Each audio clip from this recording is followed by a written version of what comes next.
So, hey guys, welcome to the new AKA podcast with me, Coach Javier, and Brian. I am the Bay. So, anyways, we've been talking about doing this podcast for how long now, Brian? Probably about 8 months now. 8 months. We're right on 8 schedule, months. right? 8 months, and but something that normally would take one day to get it going, it took us 8 months to get going. So we better kick it in gear, huh? Yeah, there were factors that led up to us, delaying out so long. Yeah, we're here now. Yeah, we're here now.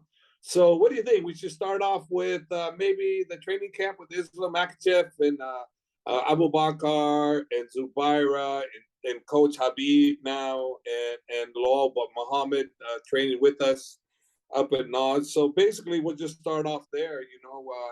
Basically, guys, we got to Dubai. Well, I got to Dubai on September 2nd because I wanted to spend 2 weeks there. I love Dubai. I was by the Dubai Mall, and if you guys have never been to Dubai, definitely if you ever go to Dubai, be by the Dubai Mall. There's so many things to do around there. But anyways, guys started coming into camp, I believe September 16th. It was Islam Makhachev, Habib, Abu Bakr, Zubaira, Umar, Tahir, Imma Shafi, and a whole bunch of other guys. But training camp right off the bat started really well. Islam, right from the get-go, was he's always been really focused, really mentally there. He does everything right. You never really have to coach him very much. I don't know, Brian, have you experienced that the little bit you've been around him? He's a hard worker. I mean, no matter what, he's always on point. He's always self-motivated. You never have to tell him to do anything from what I noticed. And of course, now that you have Coach Khabib in the mix, I mean, he is just spot on with the guys, and they already know what to expect of him. And everyone just really kind of falls into line and knows what to do. There's no hesitation or no questioning whenever you say, hey, I need you to do X, Y, Z. They never question why, they just do. Well, you know what Habib does, and he did it in this camp, and he's done it before that. Is he trains these guys so freaking hard, right? Yeah. And I say nothing to him. I just leave it alone because you know what he does is genius. Is after 1 or 2 days of being with him, where he's the drill sergeant, and he's making these guys do more, telling them, you don't like it, go home. You want a cup of coffee? Tough luck, that type of thing. Well, what he does is he'll give him the day off or 2 days off from one training, and he did that all through this training camp. He'd come in, he's so respectful. He goes, Coach, I think guys need to take the day off. I think we're going to take the day off. What do you think? And I said, yeah, sure, no problem, knowing full well that I knew that was going to happen because the way the guys were training and they're coming up to me, Coach, Habib's killing us. He's killing us, but he knows what he's doing. He's pushing them correctly, but he also lets them rest when they need to. And that's what he did throughout the whole camp, And Abu Bakr, he told me 3 months out was in such pathetic shape that Habib was kind of concerned about him. And Umar, unfortunately for Umar, he got injured, so his fight that was supposed to happen this in November 5th at the Apex, it didn't happen, and he didn't have an opponent to date, but it didn't happen. He got injured. So we'll see what happens with Umar going forward, and Tahir's been on schedule. He's ready to go. So he will be fighting, and I'll be in his corner with Habib on this Saturday. And, who's he fighting again? I forgot the name. Gentleman's name is Nate Madness. Nate Mendez. I've watched him. He's more wrestler type based. So it should be a pretty interesting fight. He's 14-2 as well. Yeah, he's 14-2. He's got a good record. So let's see what happens. Let's see if father's plan prevails, and I believe it will prevail, and then we'll go from there. And on the fight, if we go back to the Charles Islam fight, go to fight time, right? Oh, what people didn't know, if they didn't see me during training, is because I got COVID. I got COVID the week before. So I was not in Abu Dhabi. I was in Dubai in quarantine until I got cleared. Well, I got cleared, the day of, so Saturday morning I got the clearance that I was good to go. And they put me at the Bridge Hotel, which was neighboring to them when I did show up. But I was 1 day there, but I was in the hotel room until ready to go. Are you still confined to yourself when you have a? Are you still confined to yourself for like the whole 5-day period? Yeah, no, I was confined. It was actually 6 days. I was confined. Yeah, I wasn't near no one, and you had to get cleared. You had to test negative, and I tested negative Saturday morning. But I didn't. I went MIA, so everybody's calling me, Coach. We want to see you. Take pictures. Please come down. And then I couldn't respond to him because what was I gonna say? Yeah. And then I could be rude and I could be looked at as this or that. So I didn't do anything. I didn't respond to nobody. So nobody, they were just saying, "Where are you? We don't see you. We want to take a picture with you." And I'm like, So I figured I just no response. But the reason why I wasn't there early is because I had COVID. And of course, the right thing to do was stay away from everybody, and that's what we did. But I don't know about you, Brian, but I've had COVID 3 times now, and you know what? Every single time I've caught it, it's nothing. I It's think been nothing. I've had it 3 times. The first time I got it was in June of the year COVID hit, and I had it bad. I was damn near dying. The second 2 times I got it after when I had the booster shots and all the vaccinations, and it was like nothing. I just had like a small fever and I felt like a little cold, and that was pretty much it, and it went away. Yeah, I didn't really even have a fever. All I had was a slight headache and a slight cough. That's it. The first time when I got it in Russia, in Dagestan, that Mm. was nothing. It was like really, literally nothing. Second time I got it here in Vegas, where I'm at now, and it wasn't that either. But I was in Vegas. Here I had to stay 7 days before I cleared. And then and over there in Abu Dhabi, I was 6 days quarantined. But they didn't quarantine me. They had to do it yourself. And then, it's now the days when you go down to get your COVID test, there's really nobody in line. I went and tested 3 times over there in Abu No Dhabi. problems. Nobody went in line. We were the only people there, front and back. But anyways, so let's fast forward to what happened with Islam Makhachev's fight. Training camp went spectacular for him. Spectacular. Everything, all the interviews are asking me, will Islam stand with them? And I said, absolutely, we'll stand with him. We'll go wherever Islam wants to go. The one area I said that Charles can't deal with this is the takedown. We can control where the fight's going to go. We'll take him down. And they said, well, are you predicting an early knockout, this and that? I said, absolutely not. Because if I predict an early knockout and it doesn't happen, then my mind's going, oh, the knockout was supposed to happen in the second round. Yep. No, no, no, no. We're going 5 hard rounds. Now, if it happens in between, no problem. But my job is to mentally stay sharp. And that's what I did. So did you watch the fight? You obviously Yes. did. Oh yeah, of course. But it seemed like all the fighters, AK fighters, they always prepare for 5 rounds of hard sparring. Sorry, it's going to be a hard fight. 5 rounds of a hard fight. Either it's 5 or 3.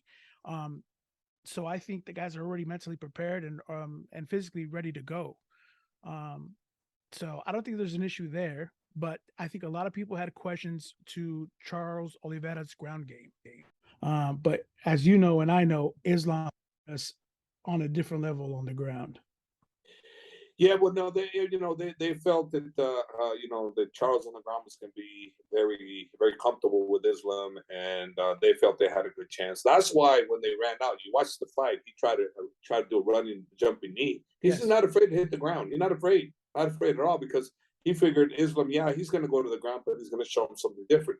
So when he got hit to the ground, though, but remember Charles got knocked down, so he was already Yes. a little out of it. So he was a little out of it. So he wasn't 100% there. So Islam was able to get side control on him fairly easy and securing the choke. But it was all due to the fact that number one, Islam was willing to engage, wanted to engage. That was the plan. And the other guys that he fought before they dropped him, they didn't want to go on the ground. Never. They So just wait for him to back up. yeah, He was too who knows what dangerous. so who knows what would have happened had they gone to the ground when they dropped him? I don't know. All I know is that Islam proved my point. He's good everywhere. Yeah. And I got a lot of slack from some people because I called them the most well-rounded lightweight in the UFC history, and I stand by my you know I stand by it. He is the most well-rounded. I didn't say he was the greatest because that's stupid right now. You can't put that on him. I said he was the most well-rounded because he can do everything. He can wrestle, he can do jiu-jitsu, do sambo, he can do throws, he can do boxing. He Muay Thai. He's the least hit guy. I mean, there's so many things. He's in great condition. His approach to the fight game is incredible. He's so coachable. I mean, there's so many variables that people don't understand when I say what I say. So I got a lot of hate. I got a lot of, go blow yourself, coach. Get full of blah blah blah. But I guess that's expected when he is my guy. So obviously I'm gonna be behind him. But yeah, that's what happened. But for all those guys that wish me to blow myself, I guess I don't have to. So thank God. What's the intensity like when you're cage side for a fight like that of that caliber? Especially now that you have Khabib in the corner with you. I mean, I guess it just what is the feeling like? Can you kind of describe it for everyone else? Because I mean, you and a handful of other coaches are the only ones that get to experience that, firsthand. Well, for me, because I've been there so many times now, Mm-hmm. I've learned how to relax. So it was actually, nothing as far as working the corner. I was so relaxed, so composed. Where Habib, on the other hand, he at the beginning went back crazy on me. He'd be jumping up and down. I had to hold him down, hold down, hold on. While I'm looking at the fight, I'm going like this, hold down, hold down. Because I have to focus on what's there. I can't be looking at him because when I look at him behind me, then I lose focus there. So I'm like, hold down, chill out, don't get down, get down. So focus. So he's learned how to do that. He's much better. Like originally when he started cornering with me, right?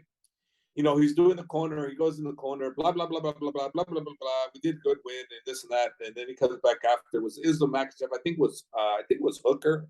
I'm I was not gonna sure who say it was. Hooker when they actually have footage of you kind of tapping him, telling him, "Hey, calm down, calm Yeah. down." Well, it was a Hooker, and Habib says to me, Coach, he goes, "What do you think about my first, corner job? Pretty good, huh?" And I go, "Yeah, it's just you didn't let me say anything." He goes, "What?" I goes, "Oh my God." He goes, "Oh, I'm so sorry, Coach. I fix." So the next time around, he'll say something that lets me talk. And then so now I'm predicting that he's going to be the greatest coach of all time because he's got a lot of love, and also reason that I'm saying that is I see the talent that he has at Abdul Manap's gym up in Dagestan, and I see the great coaching that they have. So I know what's in store for them. A lot of people don't know, but I know that now a lot of people are catching on to what I've been saying Yes, over a year ago. Now a lot of people are going, Dagestan, la la la. But you know what? It's for them. It's AKA, and then Abdul Manap and Abdul Manap, AKA Jim. We're all one. I mean, Habib, is right now at the moment, involved with the business deals he's got to do. So in his place, he sent Abu Bakar to, Manap to the yes. gym to help out. So he says, "Hey, Manap, go be me for a little bit until I can get there." And then so Manap comes in, and now he's running the guys crazy, and the guys are telling me, "Coach, Manap, he's telling me this, and it's like he's crazy because you told me not to do that." I go, "Don't do that. I asked you not to do that. Don't do that. Don't worry about Manap. He loves you guys. He's just trying. He's just been told to help you guys, and he's doing a really good job. Let's just come to me, and I'll work it out with him." Because a lot of the times, being a fighter is one thing, being a coach is another. They're two Yes. different levels. And Manap's learning that too. But he's got great people that are ahead of him that he can look after, and he goes, "Yeah, I want to be like that guy. Yeah, that's perfect. Okay, I can do this or I can't do that." And I'm going to coach him all those guys along the way. That's something that's a big in for me. I'm going to coach him, so we've been doing that. So I was there Friday, and I actually got to see it firsthand because Manap, or sorry, the guys did their sparring rounds because sparring's on Friday. Then they did their jujitsu rounds with Ron, and then Manap. Sorry, they were ready to leave, and Manap goes, "No, no, no, no, we're not done. Calisthenics, calisthenics." Khabib style. So he had everyone go back into the gym, line up, and do all the calisthenics. And Push-ups. yes, and by that time everyone's Push-ups. tired. Everyone's tired. Everyone wants to go home, but he forced them, and he put that Yeah. authority down and had everyone do Yeah. the work. Yeah. No, that's that's what he does. So in this whole situation, it's just kind of cool to have such loyal core guys, and they come in, they blend really well with all our other guys, and I'm expecting many more champions to come out of that joint venture that we have with the team. Abdul Manap, aka Abdul Manap team, however you want to put it, doesn't matter. We're one and the same, and that's a great thing. And then now, Tahir's got this fight Saturday, which I believe he's going to win. He's got a tough opponent, but he's going to win. And then the following week on November 18th, I'm sorry, 2 weeks, November 18th, November 18th in Chicago, we have Usman Habib's Bellator. cousin, is going to fight for the lightweight title against Pitbull's brother, Patricky, right? Is it Patricky? Yes, I think that's the brother's name. Patricky, right? Yes. So he's going to fight Patricky brother for his title. And I'm very comfortable and confident to say we're going to have another lightweight champion. So that's going to be 2 for Team Habib and 2 for AKA this year, which is good. And then Emma Shafi. Shafi's he just got signed over to Bellator. He's in the middleweight division. He's a tough kid. He's 7-0. He's a Team Habib. Great kid, great Muay Thai, great ground. He's all around just a great kid. So he's got a fight coming up too. So that should be very interesting. And now we'll go from there. I mean, what do you think? It's good to see him. Shafi looks actually sharp, and I've noticed that he's actually helping Jerron Wynn prep for his upcoming fight as well. Yeah, he's good to help Duran. He's got good wrestling, and he's similar to Duran's guy too. Shafi is very similar, so it would be good help for Duran to get ready for Julian Marquez, right? This is Julian Marquez, I believe. Yeah. That should be a good little work for him, and then Umar. We'll see what happens with Umar, but I'm expecting him to be the next bantamweight UFC champion of the world. He's 15-0, and everybody is smart to avoid him, and eventually they can avoid him. But all the people that don't want to fight him right now, that are in the lower, especially if you're in the lower 5, you don't want to fight him if you're lower 5, because that's a good opportunity for you to lose your chances for a title shot. But if the UFC offers you that fight, you're going to have no choice, because if you don't take that fight, it's not good for you, because they can advance you another 3 months, 6 months on your contract, and then they'll shelve you. Or so you get that, and then you don't get paid. So that's another bad thing. And then if you're in the top 10, you know how good he is. Everybody knows how good he is. So they'll fight him, but most of the guys will want to fight Umar like they did with Islam. Because remember how Islam was avoided? Nobody wanted Islam. No, everyone avoided him. Yeah, they avoided him because it was a smart move. It was a smart move. Avoid him. I would, if I had a fighter and I could avoid Islam Makhachev, I would have avoided him too. But the UFC does such a great job that eventually you're cornered. You're going to have to. No matter what, you're going to have to. And the thing with Umar, he's just so quick. He is so quick, and he has that Luke Rockhold question mark kick that he snaps it, and it's just so fast you don't see it coming. Yeah, what a lot of people don't understand is that he was a world champion Thai boxer. I didn't even know that myself. Yeah, Usman too. So they don't understand these guys. These guys, they won the world titles. Or it was MMA. Maybe it's MMA, but he's a kickboxer. Him and his brother Usman. That's why they're so different. Usman is another level. That kid can do everything. Submission, boxing, kicking, knees, you name it. He can do it all. And he's just getting better and better. And he's a big star. He's a big star for Bellator on the rise. Bellator has got a monster star on the rise for them. And the last fight when he fought that real tough wrestler from Uriah Faber's gym, and we were walking out, they were going crazy on Usman. That's when I knew. I said, okay, a star is born. Sometimes, when usually, when the crowd goes crazy for you and they're all trying to get your picture and they're grabbing at you, that's the star. Star is born. The thing is, they're so humble, so likable guys that it's a matter of time before they just bloom into stars. Yeah. Did you get a chance to watch the UFC? This last one with Kattar and that other guy, Allen, or something? Yes, I did. What happened? It was going good, and then towards the end of the first round, Kattar went up to do a flying knee, came down wrong on the right foot, and his knee just kind of popped. Luckily, there was a few seconds left in the fight where he survived the ground and pound.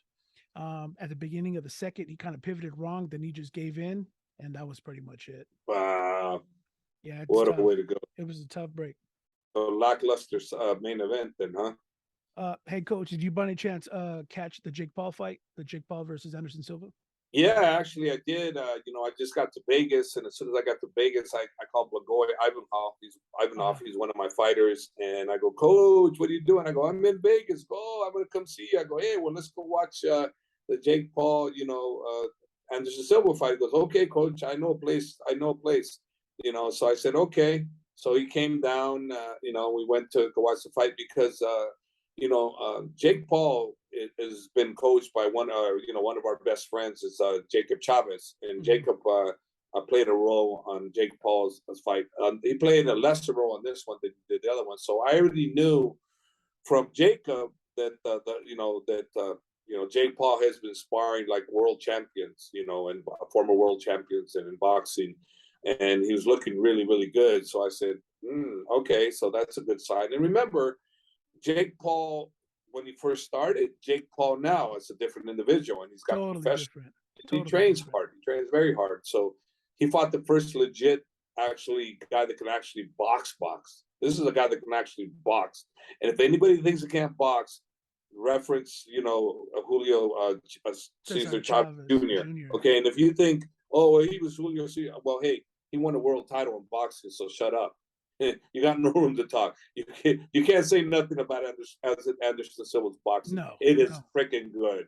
It is good. It is good. So, I'm expecting a pretty good fight. I didn't know what to expect because I don't know what Jake's looking like. I'm thinking if Jake can come in and brawl with Anderson, I think that would be the best shot. I think staying on the outside trying to pop shoot him, I think that might not work so well because Anderson's got such great timing. And so you go in, you watch the fight. And the first round, it was kind of like that. Jake was staying on the outside trying to pop shoot him, wasn't really getting with anything. I thought Anderson won the first round, but the damn fight was so goddamn close almost every round, right? Almost every round. If you watch it, almost every round was like you could have gone one way or another. So I think Anderson lost the first one because he only threw one significant strike, and he was kind of, running around the whole first round, I guess, trying to get the right range or to kind of feel Jake out. Sorry, wrong. You're correct. Anderson lost the first round. He lost the first round. Yeah. All the other rounds were close except the eighth when he got knocked down.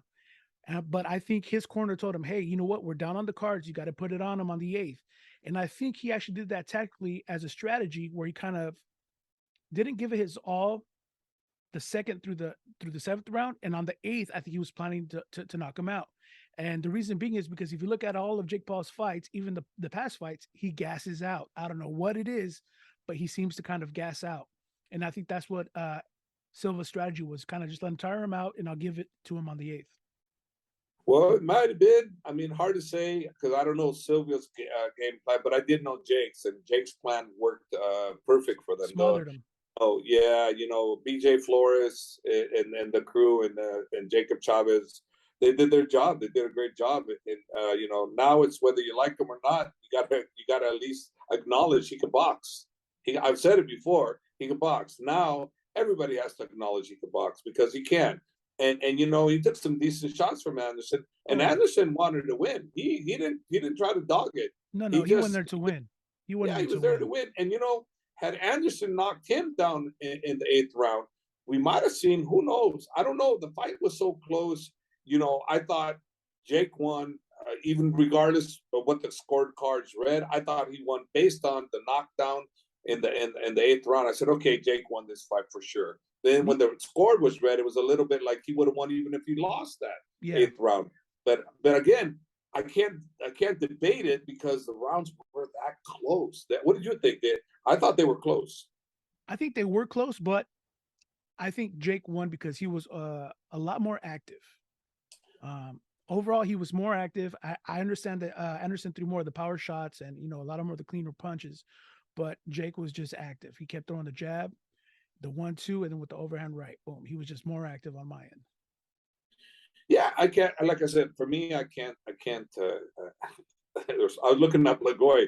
Who do you think won that round? We're like, I don't know. Too close to call. So you saying what you're saying, I'm good with it. I'm good because they were that close. So this is one of those ones where there was no robbery.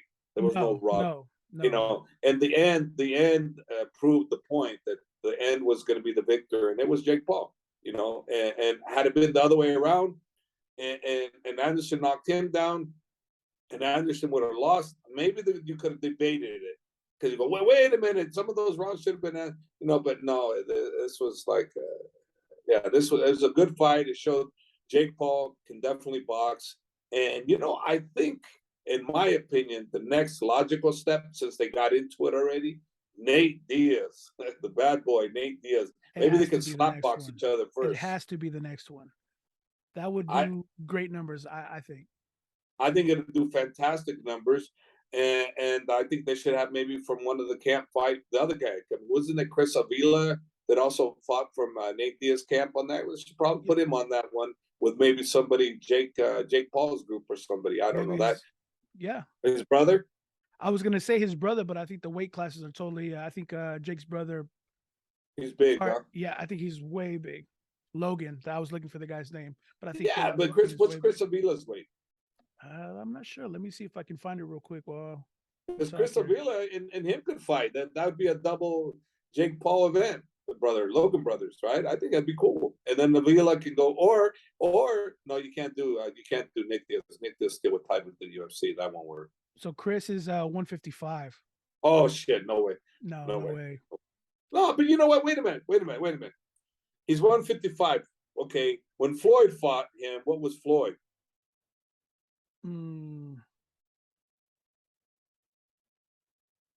Let me see.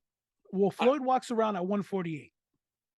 Yeah, I know. That's what I'm trying to get. He fought Logan. Okay, Logan was what, 200 pounds. So I bet you Chris Avila can go to 180, and Logan can probably get to 185 or somewhere around there where it's a match. I think they have to be within 7 pounds of each other, and it's a match.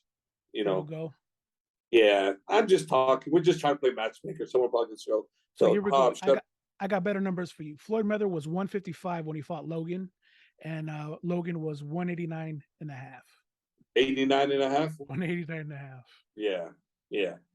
They can do it. They don't want just unsanctioned, not a real, you know what I mean? They can do the same thing. I'm just saying it would be kind of cool because they kind of got into it, and the Logan brothers can get on the same card. Yeah, that would be cool, but it'd be crazy too. Yeah. It'd be a good thing to see, but as you know, it might get a little rowdy during the pressers. Well, of course, but people love that stuff.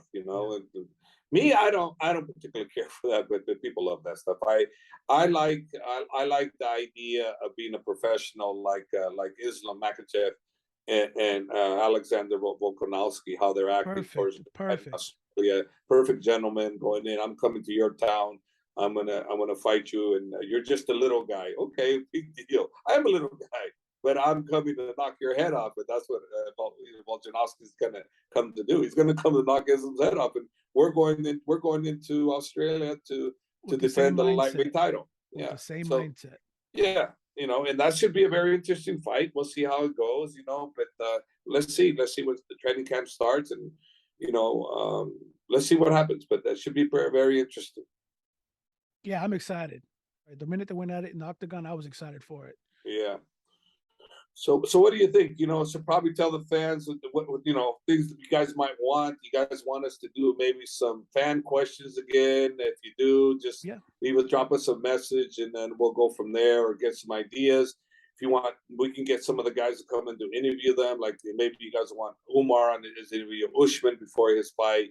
We can get that. Maybe we got Islam, things of that nature. For AK podcasts, let us know. Drop us a dime, see what's up. But if you want to drop us money, that's okay too. Do we have somewhere where they can give us money, Brian? So I can get some headphones or something. We are looking for sponsors. So if you want to, sponsor this podcast, just send us an email or leave us a comment below, and we'll get to you. Yeah, we're gonna get to you. So good. Okay, that's good. Up and coming events, Bellator, December 9th. You have who fighting on the card? Who from the gym? We have Usman, who's fighting for the lightweight title against Patricky, Pitbull brother. And that one's in November. That one's November 18th, I believe. November 18th. And then December 9th, you have a bunch of AKA guys as well. You have Kyle Kretschmer.